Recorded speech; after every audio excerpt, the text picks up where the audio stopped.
Good afternoon. I want to welcome everybody to the webinar today. We have our guest, Dan Handford, on today to talk to you about 2021 multifamily kind of investing outlook. We've seen such an increase over the last year or two, or three even, on people investing in multifamily real estate. We've had Dan on before, and really happy to have him on again today to talk about the multifamily space. My name is Scott Maurer. I am the Director of Business Development for Advanta IRA. I've been with the company for a number of years now, worked primarily initially helping people get accounts opened and processing their actual transaction paperwork. And again, kind of in the realm of what we're going to talk about today, we didn't see a lot of multifamily investing in the last, when I originally was started in 2006, 2007, it was kind of here and there, people investing a lot of single family homes, apartments, and it's really been over the last 3 to 4 years just seen a huge explosion in people using their IRAs, using their 401ks to invest in this space. And so that's why we're happy to have Dan on to explain more about that. Obviously, give you a little bit of lookout for 2021 as well. My contact information is on this screen, so please let me know if you have any other questions.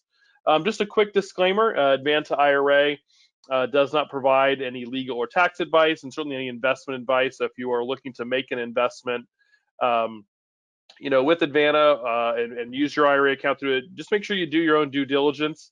The information we present is for educational purposes. If you do need a reference to an attorney, a CPA, or an investment advisor to help guide you in making that investment, we're more than happy to give you some names of some professionals in those areas that would be able to help you out. So please don't hesitate to ask us for that. Just a quick note about Advanta IRA for those who are unfamiliar with our services. We are a self-directed IRA administrator, been around for almost 20 years in the industry, and the only thing we do is self-directed administration. How we really separate ourselves, I think, is one of two ways. One, the service we give to our clients and our customers is really a concierge level of service, unique in the industry, in the self-directed space, and that you get paired with one person, one point of contact for anything you need regarding your account with Advanta IRA. We currently have the number's a little outdated on this screen, it's over $1.5 billion in assets under management we hold for all of our clients. The other way we set ourselves apart, at least in our commitment to our clients and our contacts, is really from the education perspective. Today's event is simply an extension of that commitment that we have in providing topical speakers, good speakers, speakers with a lot of background in their particular field. And we do those, and we bring guest speakers in, and sometimes it's myself or one of my colleagues just talking about general self-directed IRA information and concepts. We do that through our seminars and our webinars. We're typically hosting probably 6 to 8 events a month, and we try to keep those events diverse. Again, different speakers, different topics. And if you ever miss an event, if you ever miss a webinar, you want to go back and see, the last time we had Dan on to speak, or want to hear some of the other speakers that we've had, just go to our Advanta IRA On Demand YouTube channel. You can access any recorded webinar that we've done in the past few years and listen to it at your convenience. If for those of you who are newer and haven't heard of a self-directed IRA, I have a couple of short slides just to get into about that before we kind of bring Dan in and get his expertise on what we're going to talk about today. But for those of you who haven't heard of self-directed IRA accounts, the reason is most people have their money with a bank or with a brokerage firm.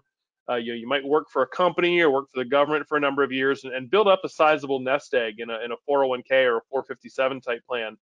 And those companies typically, when you have those funds and you have the money in those accounts with a Schwab or Fidelity, they're going to limit you only to those investments that they sell. That's simply the matter of fact. They limit you those basic stocks, bonds, and mutual funds. But IRS regulations do allow you to invest in a much broader range of investments, whether that's real estate, notes and mortgages, multifamily that we're going to talk about today, precious metals.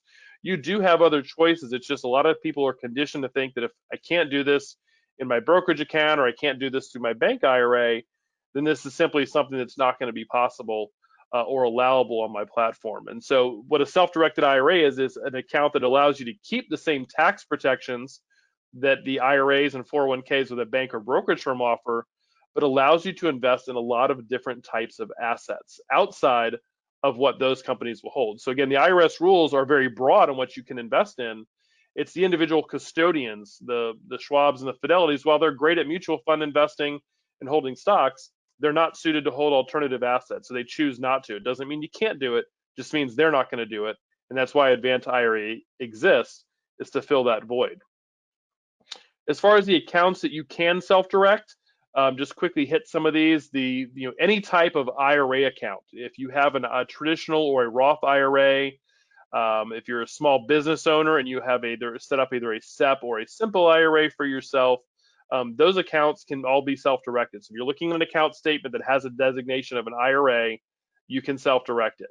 Also, any former employer plans. So just mention if you have an old 401k, you have an old 457 or a 403b plan from a past employer, there is no restriction on moving that money over tax-free into a self-directed IRA account. The only restriction on self-directed plans typically comes with current employer plans. If you're currently working for an employer who is offering you that 401k or 403b plan, a lot of times they can restrict your ability to move it while you're still employed. But once you leave, whether that's you quit, you retire, you get laid off, whatever the case may be, you can then move that money over into a self-directed IRA account. Again, as long as the traditional Roth, SEPs, and Simples can be moved really at any time.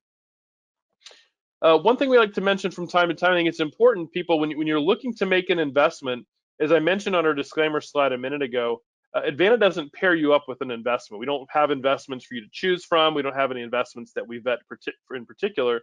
So a lot of times people do ask us, how do I find a deal? How do I find the next investment to make in my IRA? And really, I think a lot of times it's about building a good and strong network of individuals, whether that's going to local real estate investment clubs. There are a lot of different events online that you can partake in. The webinars like the ones we host and ones that other people host. Joining those and learning to meet people there is really going to help you build your network, build the resources that you have when looking to find a deal. And sometimes your network is not even necessarily about finding the deal. It's about having people help evaluate the deal that you're looking at making that maybe you found on your own. So we do encourage you to network and look for individuals. We do host an event every other Friday, typically, or at least twice a month. We call it Pitch, Promote, and Prosper. You can get an invite to those as well. It's free to come. It's usually kind of an open networking session where you can pitch your deals, you look for things you're looking to buy, looking to sell, and hopefully meet new people there as well. Look for that invite. Again, it's called Pitch, Promote, and Prosper. We do those usually twice a month on a Friday at about noon Eastern time.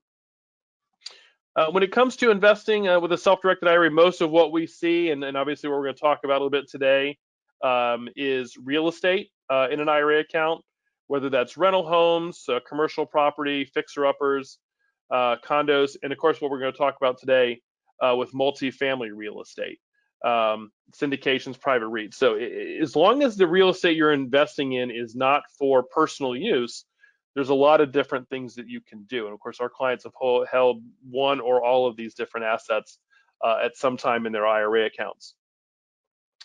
And before we transition here, I'll bring Dan on in just a moment. A couple things we're going to talk about here is really what type of an investor are you? And getting back, kind of thinking back to that real estate slide, when you have, buying a single family home or a rental property, or you want to look to rehab a deal, that requires a more active investor. Somebody who is going to be more hands-on, wants to be in control, where you're picking out an individual property. And then certainly that's going to require more of your time, your energy, et cetera, when you're making that type of an investment. So it's kind of, in deciding, should I look at single family homes, or in talking about, we're going to talk about the multifamily on the passive side, what type of investor are you? How much time do you have to commit to it? For people who are more passive investors, they may have a full-time job, and their real estate investing is really something that they do. It's purely on the side, and when they have time available, they can't devote the time and resources to owning a single-family home. So an investment into a multifamily syndication might be right up their alley for what they're looking to do. There's no time commitment involved. You're not bothered by the tenants like you are if you're the more active owner and landlord of a property. One of our clients calls it mailbox money. Each month he just goes to the mailbox, picks out his check.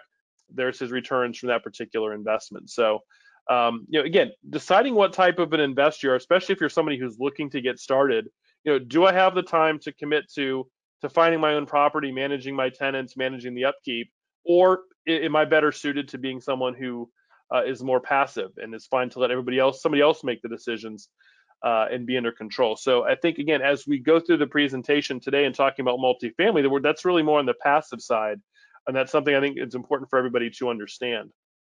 Now, I'm going to bring Dan on here in just a moment, but I wanted to encourage everyone who is listening live, if you have a question either for myself or for Dan as we go through the presentation, please type your question into the question box on your screen. I'll make sure we get to those as we go along.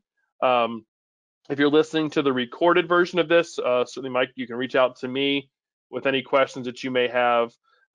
Certainly, here's information to reach out to Dan as well. So our guest presenter, we've had Dan on a couple of times now with Advanta IRA. He is the managing partner of PassiveInvesting.com, the founder of the Multifamily Investor Nation, and the host of the #1 multifamily podcast on iTunes.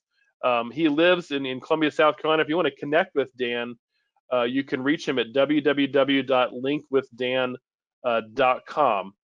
So at this time, Dan, how are you doing today? I'm doing really great, Scott. Looking forward to presenting today and sharing a lot of information that we have around multifamily syndication and investing and what 2021 looks like for us. Yeah, appreciate it. Again, thank you for coming on. You've been a great guest in the past and presenting on these different topics. So wanted to kind of get into it, maybe kind of in giving a little bit of background on yourself. We had the little bio there on the slide before that, but kind of the how, when, and whys of how you got started into multifamily investing. Maybe give us a little bit of background as well on how you got into that space and maybe what you were doing before that. Sure. So one of the main reasons why I was kind of driven into the multifamily investing side of the business is from the tax advantages that it provides. And so my wife and I started and own 4 non-surgical orthopedic medical clinics located here in South Carolina. We have one here in Columbia, South Carolina. We have one in Charleston, Greenville, and then North Augusta, South Carolina. And we also have another business that's an online business that continues to do 7 figures of revenue every year. We've had that now going on 13, 14 years. And it's an online company. It's actually called shopanatomical.com.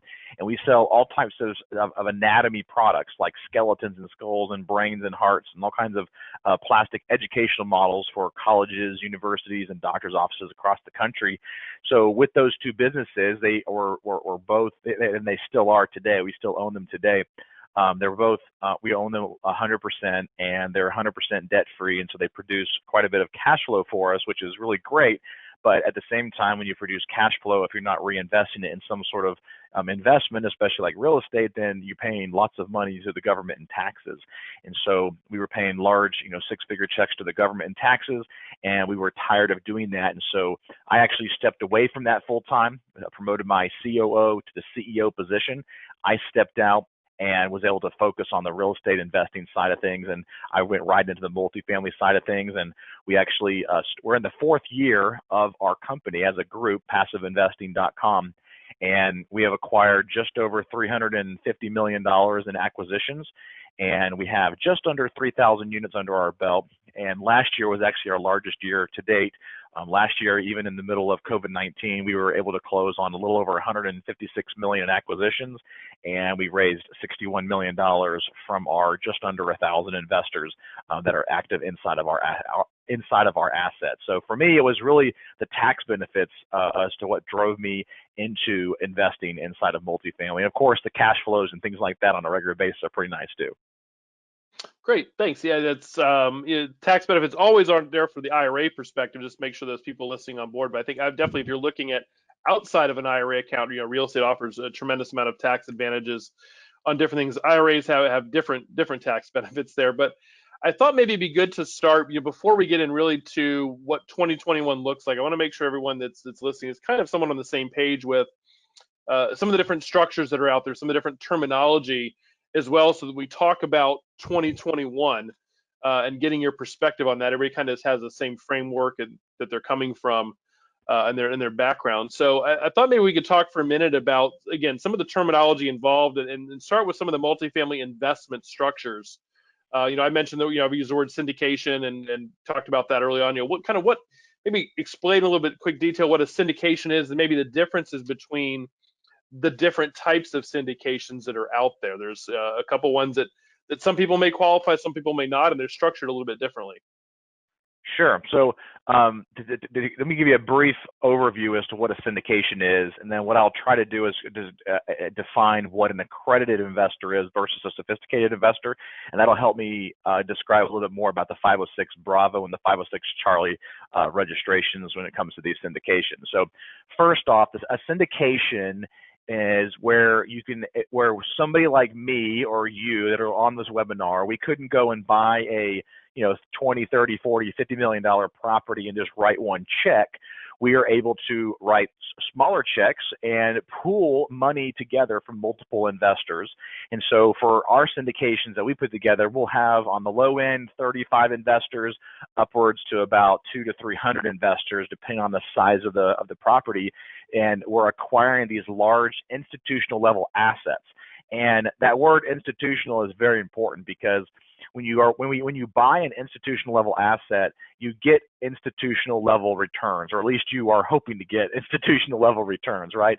And what that means is that instead of just putting it into the stock market or something like that, where you're gonna get 4 to 6%, which is what kind of most investment advisors will tell you, is that expect 4 to 6% growth every year. You can now achieve higher returns, which can be upwards to 15 to 20% returns on an annual basis. And those types of investments are usually reserved for the institutional level investor. And those are going to be your REITs and your hedge funds and your family offices and your billionaire families and things like that have the money to write one check to buy the whole property, right? And we don't have that luxury and that flexibility, but we're able to use this syndication model to be able to pool our money together to be able to acquire these large assets. And so in order to do that, you either have to be a accredited investor or you have to be a sophisticated investor. And so an accredited investor, it's not something that you have to go and spend a lot of money to become an accredited investor or anything like that. There's two primary ways that you can become an accredited investor based on the IRS guidelines, which the SEC follows when it comes to these accredited investors. So the first way is that you can either meet a net worth requirement, meaning that you have at least $1 million of net worth that does not include your primary residence, and then you can be an accredited investor. The other way, if you don't meet the net worth requirement, is that you can become an accredited investor based on your income. And so on the income side of things, you have to have at least $200,000 of annual income if you are single, $300,000 if you are married.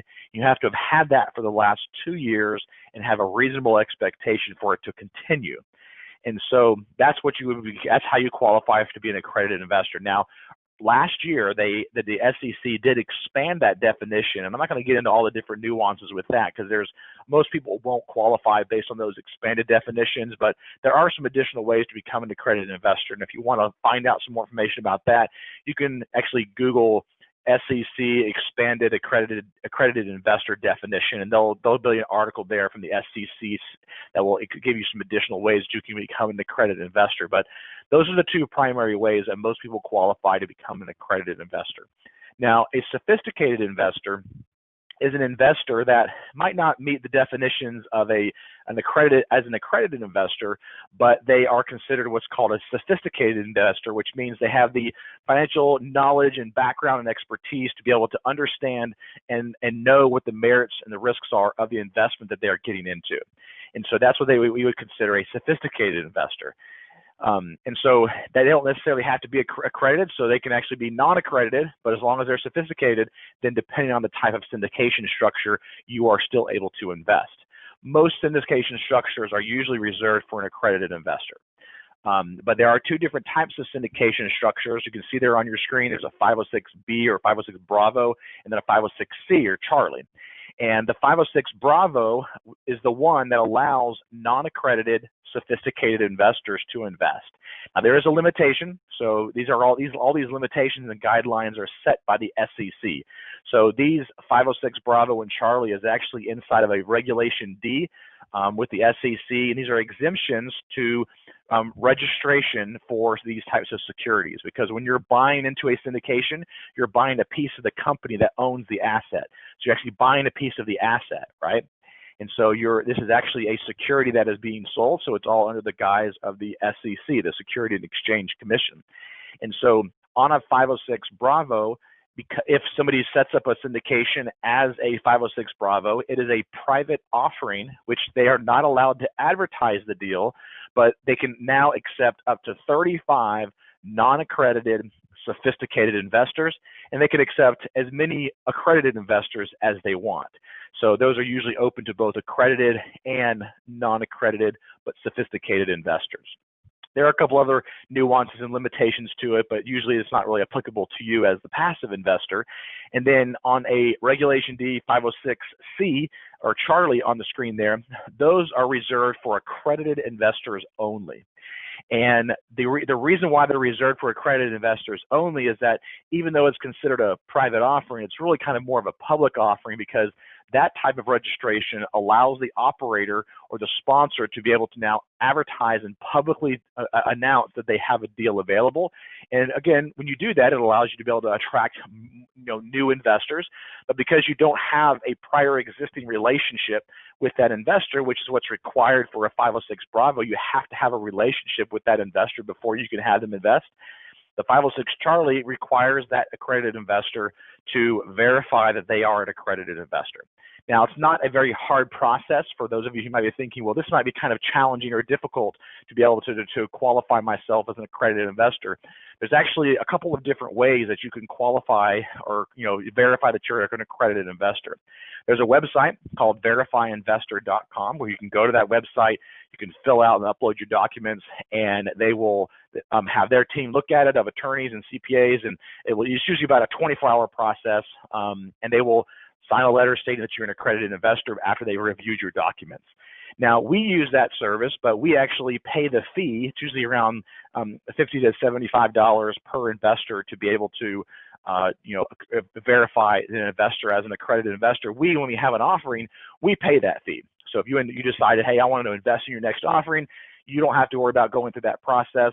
We pay that fee, and they'll walk you through the process of becoming an accredited investor.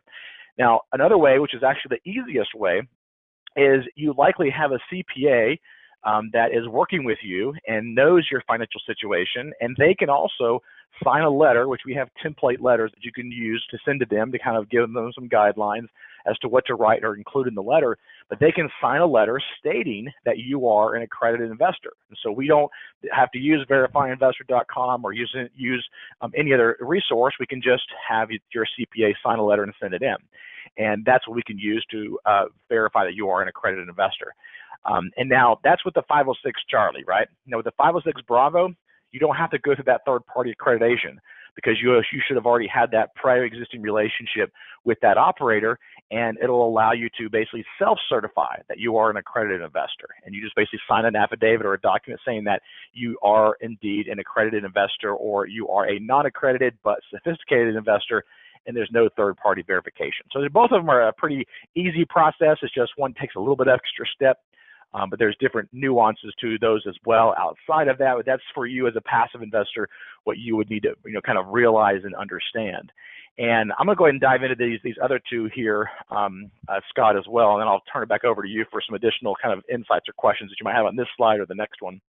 So the GPs versus the LPs. The GP is actually going to be somebody like us in our group at passiveinvesting.com.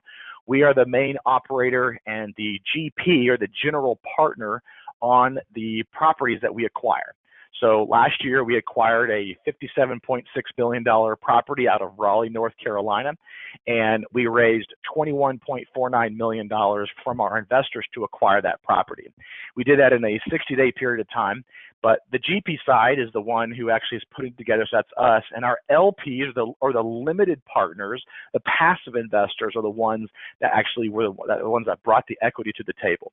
Now, when I say they were the only ones that brought the equity to the table, our group, to make sure we have alignment of interest, we always invest at least 5 to 10% of our equity, of the initial equity, alongside of our investors as an LP, alongside you as an investor. So we do bring part of the money to the table, but the majority of the equity comes from those passive investors, or what we would call the LPs. Now, you might be thinking, well, isn't this similar to one of these kind of crowdfunding platforms, right? And it's actually similar but different. So there's actually a different SEC regulation called Regulation CF, that stands for crowdfunding. Totally different regulations and rules and things like that when it comes to the crowdfunding platforms. I'm not personally a big fan of them. I do follow them quite a bit, and I get emails from them, but I have not personally invested inside of each one of those. I primarily have invested inside of these different types of syndication structures.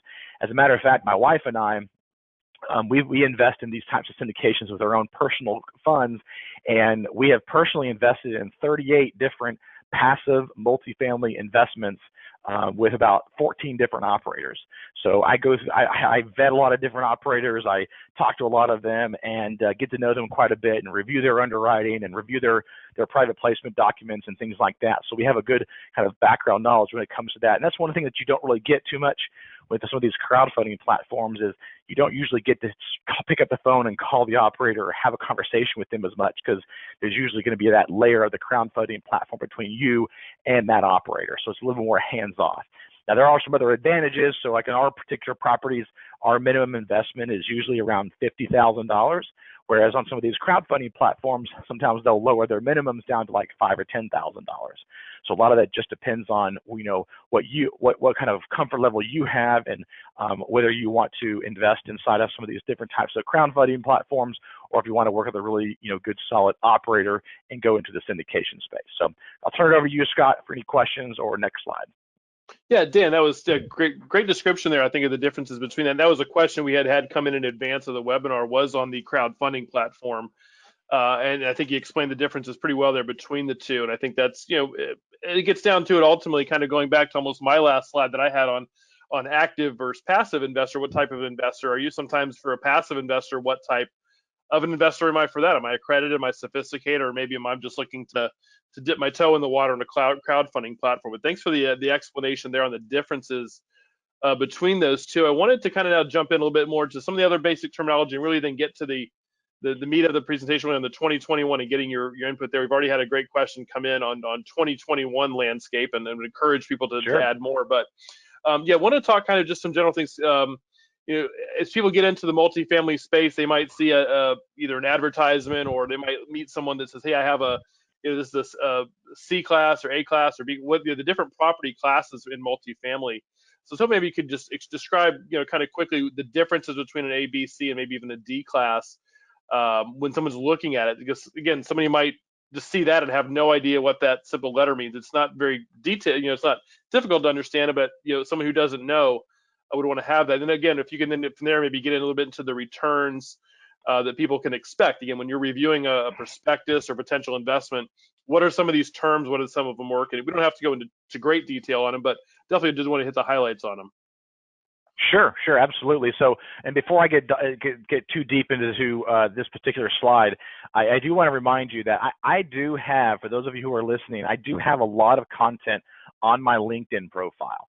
And they go into a lot more detail, and there's different articles that I've written on these preferred returns and equity waterfalls and hurdles and equity splits and various things like that, and even a good deep explanation as to what is the IRR and things like that. So I'd encourage you to go to linkwithdan.com. That's basically just going to forward you straight to my LinkedIn profile, so you can connect with me and you can follow me for some of that content that we're putting out. And of course, you could always go to passiveinvesting.com. We have a lot of blog articles on that as well. But let's talk about these property classes right now. So these property classes are usually defined in 4 different categories, and you can see them there on your screen: A, B, C, and D. So the A class assets, just to give you a quick overview of this, I won't go into a lot of the details on these, but the A class assets are going to be usually your newer properties. They've been built in the last 5, 10, 15 years, and so they're going to be a little bit higher end. There's two different types of Class A's. There's actually a kind of urban downtown infill type Class A where the rent's going to be pretty high, $4,000, $5,000, $6,000, $7,000, $8,000 a month. And then you're going to have what we call a suburban Class A. That's going to be more of your kind of Class A that's going to have rents that are, even though it's a newer asset, the amenity fit might be a little bit more limited, but the rent's going to be pretty close to those B class assets, which are going to be anywhere between about $1,200, $1,300 upwards to about $1,600, $1,700, $1,800 a month, depending on the location and the actual market that it's in.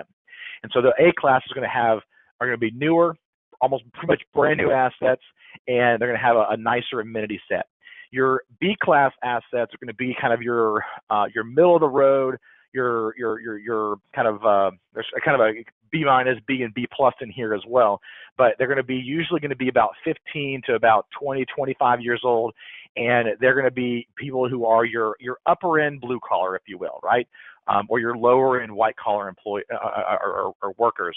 And then you're going to have your C class, which is going to be your workforce housing. It's going to be typically your kind of middle to lower end blue collar employee.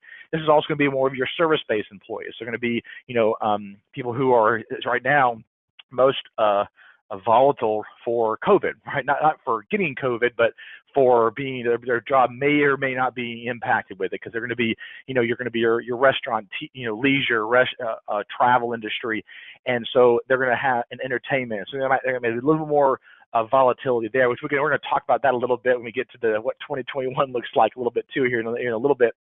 And then of course your D class is the type of asset class where you don't want to go. We call that the drug zone. That's where you're going to have a lot of dilapidated properties, and it's really not where you should be investing, in my opinion, right? So I would stay away from the D-class properties. They're going to usually be in very high crime areas, and probably not where you would ever want to live, right? So I would suggest staying inside of that kind of A, B, C class area, and staying away from the D class area. Our group, PassiveInvesting.com, we primarily go after those B and A class assets, and we're usually in those suburban Class A. So we're not going to go after any type of high-rise, downtown, apartments that have, really expensive high-end rents and things like that, with a guy out front, holding the door open for you as you come in and out of the door. That's not going to be us.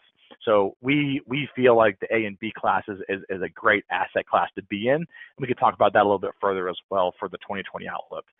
As far as equity splits are concerned, typically what's going to happen is you're going to have a preferred return, which is what you see on the screen there. And the preferred return is going to allow you to receive 100% of the cash flows up to a certain return amount, which is that preferred return. And then you're going to have this equity split. This equity split is going to, with our properties, there's going to usually be around 70-30. So 70% is going to be for the limited partners, the passive investors, and then the 30% is going to go to the GP or us as the operator. And so you're going to usually see those. Sometimes you'll see 80-20 or 90-10 or 95-5, but typically you're going to see around 70-30, which is typically the norm. Occasionally you'll see 60-40 or 50-50, but typically in the syndication space, especially in the multifamily side, you're going to see that 70-30 split after some form of preferred return. I actually have an article that I wrote recently about the 7 red flags for passive apartment investing. And I'm not going to get into each one of those nuances, but one of them is this preferred returns. And if you want that article, just follow me on LinkedIn and message me, and I'll send you the article so you can have it. Just go to that linkwithdan.com and just follow me and send me a message, and I'll send you that article. And it goes into those 7 things. Those 7 kind of red flags I came up with those, my wife and I, after reviewing all these different operators and choosing who I wanted to invest with and who we didn't want to invest with our own experience. So if that would be helpful to anybody who's on here, very glad to be able to share that with you. Just link with me on LinkedIn there, and I'll send it over to you. But the next thing is these waterfalls and hurdles. So this is a kind of a big conversation, but I'm just going to hit the high points. A waterfall inside of these types of assets is whenever there's cash flow to distribute, whether that is cash flow for during the hold period or when we sell the property, there's a waterfall. And that waterfall is basically saying, where is the money going to go once we actually have money to distribute? And so if you can think of this as like buckets that are kind of starting on one side of the steps, and they kind of go down the steps, right? And so as you fill the money up inside of one bucket, once that that particular hurdle within the waterfall fills up, the money now falls over for the rest of what's left into the next hurdle in the waterfall, and then it goes into the next one, into the next one, until all the buckets are hopefully filled to some form of capacity, right? Until you get to the end of the hurdle, of course. Now, the hurdle is different points in time where the equity splits might change. So in our particular acquisitions, we typically have 2 hurdles within the acquisitions in the waterfall. So the first hurdle is going to be the preferred return. So our preferred returns are usually between 7 to 9% on our acquisitions. And so let's just do an example for the 7%.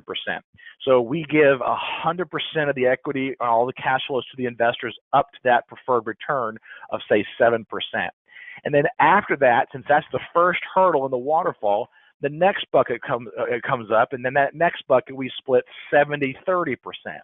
So 70% goes to the limited partners, and then 30% goes to us as the operator until the secondary hurdle. And the secondary hurdle in the waterfall is going to be usually around 13% IRR, the internal rate of return.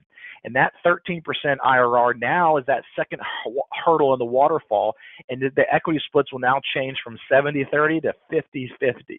And so that's kind of an example of how that waterfall will look in the 2 different hurdles would work inside of our particular syndications. Now, I did just mention the word IRR, and some of you who are maybe new to multifamily or new to investing in general, you might not really understand what IRR is. And that stands for internal rate of return. The internal rate of return is something similar to or akin to ROI, so that's that return on investment. Now, I want to use the chat box, and let me ask you real quick, Scott, am I able to see people when they're chatting? Like am I able to see their responses? Possibly, and it depends. Yeah, if they use the chat box, you should be able to see it on your screen. If not, they can type in the question box. But okay. Yeah. So anyone listening, try to use the chat if you're looking for a response. Sure, great. All right, so I want to do a quick quiz for you guys real quick, and I want you to participate as best as you can. So you probably have heard of ROI, return on investment, and the ROI, if I was to tell you this right here, if I was to tell you if I put $100,000 into an investment and I got $300,000 out of that investment, was that a good investment? So just use your chat box there and let me know what your thought is on this. Is it a good investment if you put $100,000 in and you got $300,000 out? Just say yes or no. Tell me which one you think it is. Is it good? Or is it bad? Tell me in that chat box. Are you getting any responses there? I am. I'm getting I'm getting some in the question box. Say yes, but yes. But what time frame depends on the time. Okay, is good. A couple of them answering. So, all right, good. So the problem with ROI, return on investment, is that it does not take into account time. And so if I put $100,000 in and I get $300,000 out, you might think, oh yes, this is great. However, I didn't tell you it took me 30 years to get that. So now you step back and you go, oh, wait a minute. No, that actually was not a good investment, right? So IRR takes into account the time component of how long your money is invested and how fast it takes for you to get that money back and actually make a return off of it.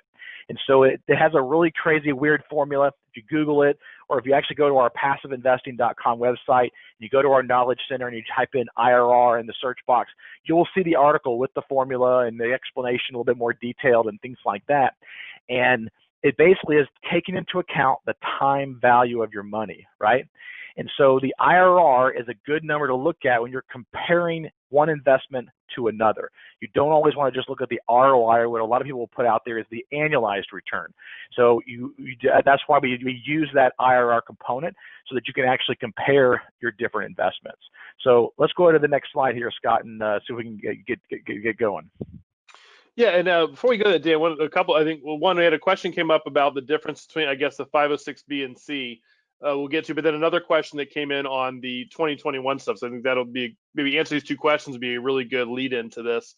So someone just asked, if an investor qualifies for both 506B and C, would you recommend one over the other? Are there pros and cons to either from the investor standpoint, if you can qualify for both?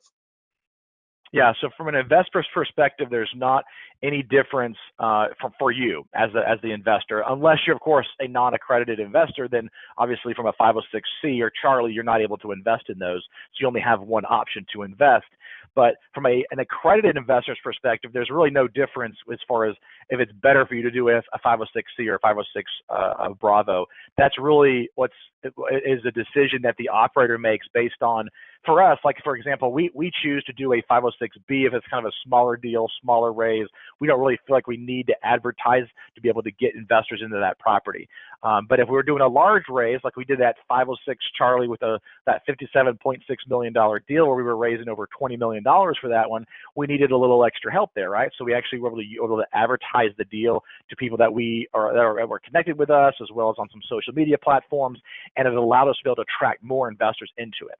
So that's the main benefit, is really going to be from the operator's perspective. Yeah, and so now, we're going to transition now, really talk about 2021. And one of the questions that came up that's actually not on the slide, but I think a great point. Well, one of them was the question's kind of a multi-part, it's a little generic at first, is how do you see the changing multifamily landscape into 2021, which we'll talk about. But the more specific question that this gentleman had said, in the light of the historic low mortgage rates, I was assuming for new home buyers, do you foresee less interest in Class A multifamily properties as individuals are basically seeking home ownership as well as space? He said even though your company bought, I guess, syndicated a Class A in Richmond recently, perhaps. But what effect? And again, that's not something on this slide, but I thought it was a great question to ask as well. Do you see any? Have you seen any impact? I mean, mortgage rates have been low for a while though too. This isn't something that just happened overnight, but. Yeah. How do you respond to that? So two things there. So one, right now with the younger demographic, there is a drive to have the ability for mobility, right?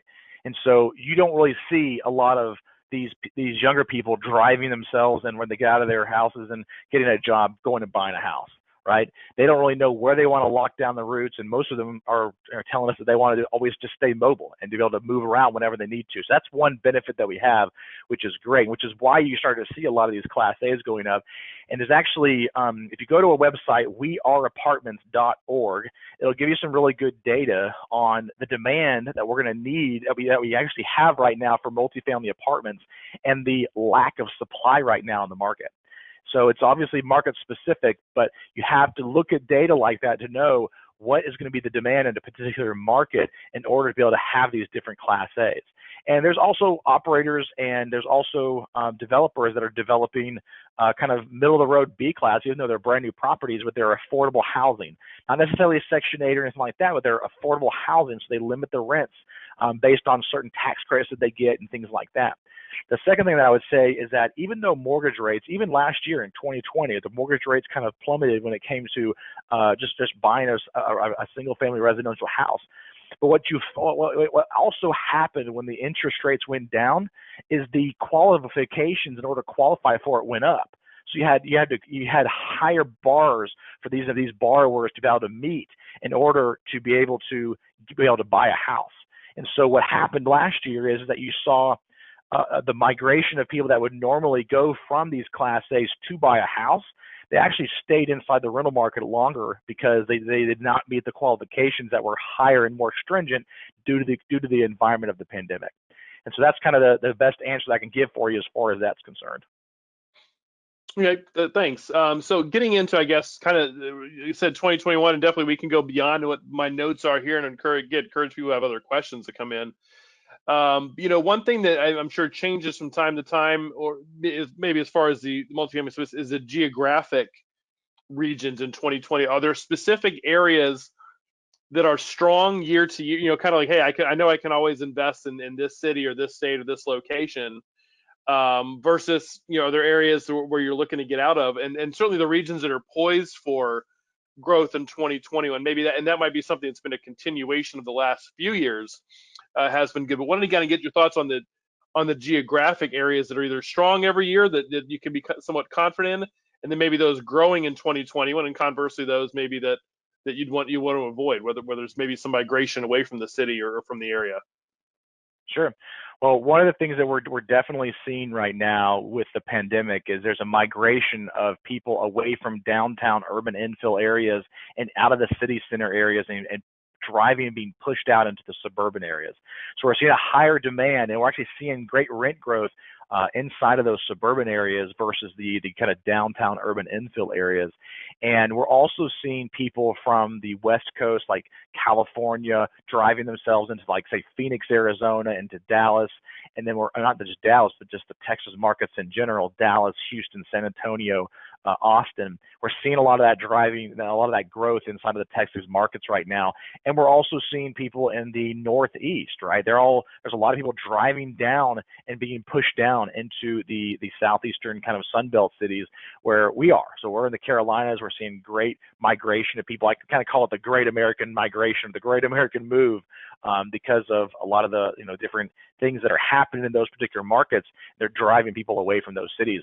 We actually wrote a report recently. We have for our passive investors that are part of our group, which our group right now has it does accept accredited and non-accredited investors.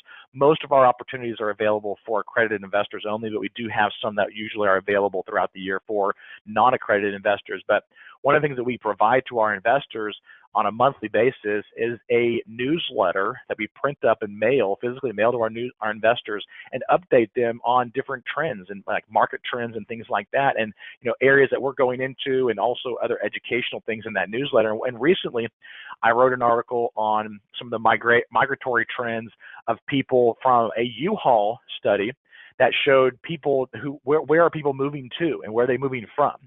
And it gives a lot of good data as to these markets that are outside of that are in these kind of California northeastern cities that people are driving away from those areas, and you're seeing a lot of in-migration inside of these Texas markets in Florida and South Carolina, North Carolina, Georgia, Tennessee, and those markets are really, really booming right now, and even that Phoenix, Arizona market. So those are the markets that kind of were poised to acquire inside of 2021. We're, of course, located here in Columbia, South Carolina, so we're going to continue to look at properties in the Carolinas, primarily in 4 markets in the Carolinas: Raleigh, Durham, Chapel Hill, that whole triangle area in MSA, and then the Charlotte, North Carolina MSA, we're looking to acquire assets. And on the South Carolina side, we're looking inside of Greenville, South Carolina, and Charleston. And of course, we're starting to look inside of Atlanta, Georgia, Jacksonville, Florida, Tampa, Florida, Fort Myers area, and then kind of moving across the states a little bit, we're looking inside of the Texas markets, so primarily Austin, Dallas, Fort Worth, and the Houston market, Houston, Austin, Dallas, Fort Worth, and then inside of Phoenix, Arizona. So those are the kind of really hot pockets and hot markets right now.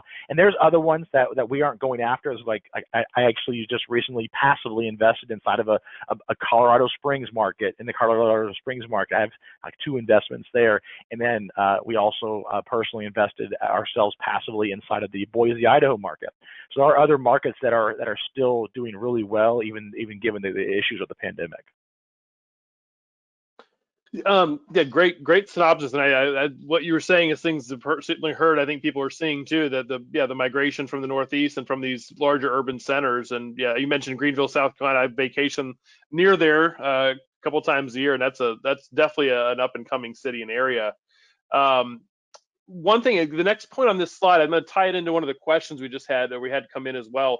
The question itself says, all things being equal, what's a normal IRR for Class A, B, or C? If you can get into that, I think that's maybe tying into the next point there of, what's maybe the ideal property types or classes for an investor to look at it. And maybe you've already kind of touched on it a little bit with the saying, hey, stay away from D's and maybe even C's. But again, the question itself was, what's a normal IRR for Class A, B, and C? Again, all other things being equal. Sure. So let's first talk about the risks associated with the different asset classes, right? Because that'll help you understand why the numbers are the way they are. So when it comes to any type of investing, the higher the risk, the higher the reward, right? So the higher the return you're going to get. The lower the risk, the lower the return you're going to get. And that actually goes very well when it comes to A, B, and C, right? So your A class assets are going to usually see returns around on the low end, probably 10, 11, 12%, upwards to about 13, 14%, what you're going to usually see on an annualized return basis. And on your B class returns, you're going to usually see around that kind of 13, 14, 15 on the low end, upwards to about 15, 16, 17%. And when you go into the C classes, obviously you have the higher risk, and that's going to allow you to have some higher returns, usually around that kind of 16, 17, 18% on the low end, upwards to 20% plus. But to me, the way we are in our current environment, the risks associated with the Class C, as of course Class Ds, which we're not going to talk about, but the Class Cs, because we're not going to invest in D anyway, but the Class Cs, the risks are just way too high, and they don't really outweigh, the benefits of investing there don't really outweigh it. Now that's kind of like the common theme of kind of the trajectory of what the returns would look like in a particular syndication. But given the current environment, cap rates are being driven down, which is when cap rates go down in the market, the prices of the properties go up, which is great when you're selling, but when you're buying, it actually causes you to pay more for the property, and it also causes the returns to go down. So as the prices of the properties go up and the returns start to go down, you are now getting still buying high risk properties when you buy those Class C properties, but the returns are going to start to drive down closer to a B class or an A class type of return metric. And so for us in our group, we actually will only go after these kind of middle of the road to B plus assets and the A class assets to be able to have the diversification of risk, but also the diversification of the returns at the same time. Kind of a next point on here, and again, trying to maybe tie. There's another couple good questions that came in as well on the question box. But I wanted to ask you maybe just point out first point, I guess, kind of the impact you found on your properties of COVID. I mean, on the returns, and thinking more so, I think a lot of people thought, when COVID first started happening and the government started making different provisions and different laws allowing people to forego rent, that maybe that would cause a mass incidents basically of people not paying their rent anymore and really impacting the overall returns. Wanted to kind of see how that played out for you and your properties in 2020. Did you see a lot of that? Was it mitigated? And then maybe the impact going 2021. I had another question to go in after that. But first wanted to see maybe what the impact of COVID was on the returns in the housing that you saw, at least personally in 2020. Sure. So in our portfolio of assets, it's actually skewed to these kind of B plus, and the higher end assets into the A class, and those assets performed much better than the lower end Bs or the C class assets, because usually, again, like I said, the type of demographic that's on those properties, that lives in those properties, were the ones that were mostly impacted by COVID. So they're ones that they can't work from home because they're in some sort of service-based industry, travel, entertainment, leisure, restaurants, and so they were impacted the most. And so the assets that got hurt the worst were those C-class assets. I've actually have a couple of personal investments outside of our own portfolio that is inside of some of these C-class assets, and those are the ones where the returns basically, I can't say they necessarily went down, but the distributions were halted, right? They kind of delayed distributions, or they held onto the cash flow a little bit more to kind of maintain reserves because it didn't know what was going to happen, and the rent started not to come in. But across the board, across the United States, for the most part, we fared very well. We fared very well as far as the pandemic is concerned when it comes to these returns. Now, there are certain assets that got hurt worst, but when it comes to different assets, when it comes to retail or industrial or warehouse or self-storage or mobile home parks, multifamily fared the best when you look at the actual data to see what happened with these rents. And so as we move forward into 2021, I think we're going to continue to see that trend happening. The property management companies are getting smarter on making sure that they really qualify their residents before they bring them in. So if it is a resident that was not able to make payment on a prior property or things like that, they're being a little more strict on that because they don't want to get somebody into the property that didn't make their rent from the last property and then get them into your property, and then they qualify for some eviction moratorium from the CDC, and then you have to continue to house that person without being inside of that. And again, this I'm going to ask you maybe to look in your crystal ball a little bit, or give us your idea. I don't think you have the direct answer to this, but the question coming in again, someone said increased taxes were a concern, are always a concern, I guess. They say this person was saying because President-elect Biden coming in, and the fact that one party is controlling the chamber. But Do you see the likelihood of increased taxes coming, and do you foresee 1031 exchanges being eliminated? What kind of from the multifamily standpoint, what things are you concerned about from a tax standpoint, and any tax changes that might impact obviously either your returns or your investors' returns? So obviously, the 1031 exchange has been a hot topic because of the Biden administration basically saying that they are going to look to do away with the 1031 exchange when they get into office. Now, I know I know you guys have probably followed a lot of politics over the years, and there's a lot of politicians that say things as talking points, but they don't ever actually happen, right? They don't really keep a lot of their promises that they say. But when it comes to the 1031 exchange, I think they would have a hard time doing away with that. Because there's so many people that are even in Congress that actually utilize that and take advantage of it. I don't even think they would vote for it, right? But the 1031 exchange has been around since the 1920s when the tax code was first created. So it's been around for a long time, and it's actually been very good for the economy to have that 1031 exchange to get people to continue to invest their money inside of these types of assets. And so I have a hard time believing that it's going to happen. So if I was to put a crystal ball in front of me, I would say that the 1031 exchange is not going anywhere. And if it does, it'll be replaced with something different. It might not be exactly the same, but it'll be somewhat comparable, right? So I do think that we're going to continue to see that. Now, as far as taxes on the properties are concerned, the locales are pretty have pretty standard tax rates and things like that they go off of. We've been hearing in some locales that they're to drive more growth in their markets, they're actually reducing the taxes. But that's definitely something we have to look at. We have to qualify. We have to make sure that we're projecting, and we have to have plenty of operating reserves in case there is something like that that comes along, and actually that could actually affect the property. But when we're acquiring a property, we're always looking at it in our financial due diligence phase to make sure that we are calling the locale in that area to make sure that if there are any projected increases in the taxes for property taxes or anything like that, that we're aware of that ahead of time, and we can model that into our projections that we set out for the property. Yeah, great answer on the 1031. I mean, I would agree with you on the 1031. Again, I don't have the inside path to all that information in Washington either, but I've had people over the years as well concerned about certain changes to IRA laws. Like, are they going to do away with the Roth IRA or change this? And a lot of times people make some overtures, like you said, to probably get some support among their base or get people excited. But when it comes to push or shove, doesn't actually happen, or the changes that they proposed, what actually ends up happening is a far less impact than maybe people originally thought it would be. That it gets watered down quite a bit. So I would definitely agree with you on that. We did have a couple of questions come in. I'm going to encourage some of these individuals to reach out to Dan separately. Dan, if you want to give the link out again, some people were asking how to, can you give an example of how to calculate an investor's return? A question on the tax advantages, et cetera. I would encourage people to just reach out to you maybe individually on those. But one of the other things that I would throw out there, Scott, is I know a lot of people are probably curious as to what one of these different types of offerings looks like, and I can, if you connect with me and go to linkwithdan.com and go connect with me on LinkedIn, send me a message.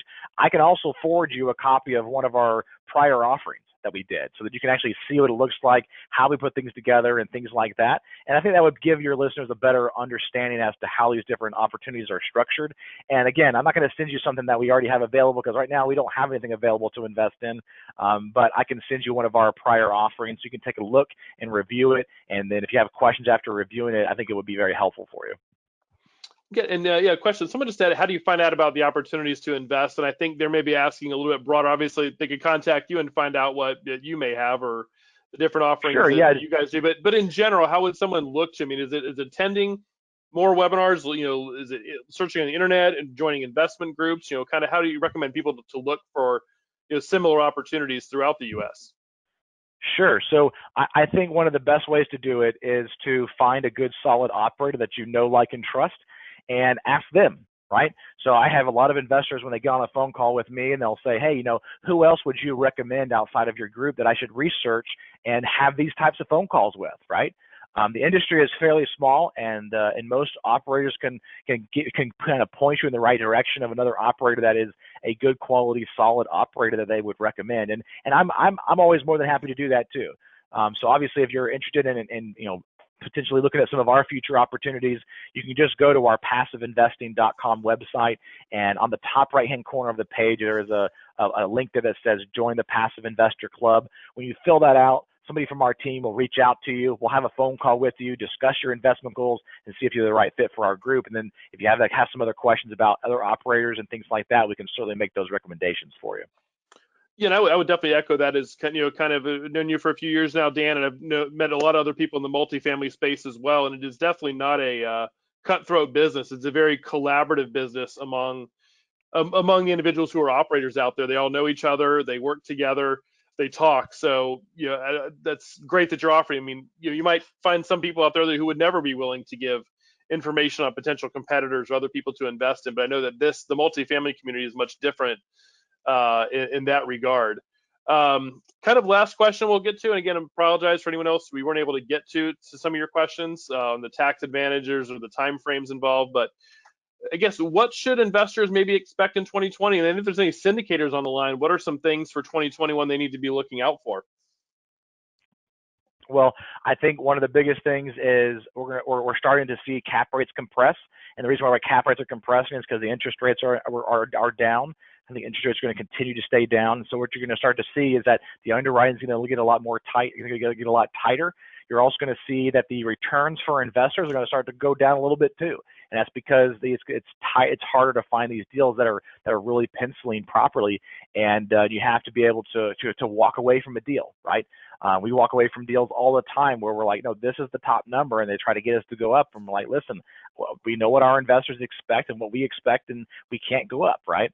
But I think from an active syndicator that's maybe listening to the call today, one of the things that you have to be cognizant of is any type of value add play in the renovation timeline. We don't really know right now what it's going to look like, right? We're still seeing some great rent growth in some of these solid markets that I mentioned, and so when you start to see that, you can still see that there's potential for being able to improve a community, do some renovations in a property, increase the rents, and to be able to make some really nice returns for your investors. But I personally believe that you need to increase the timeline for those renovations and be more realistic on what it's going to take you, and also make sure you have plenty in operating reserves.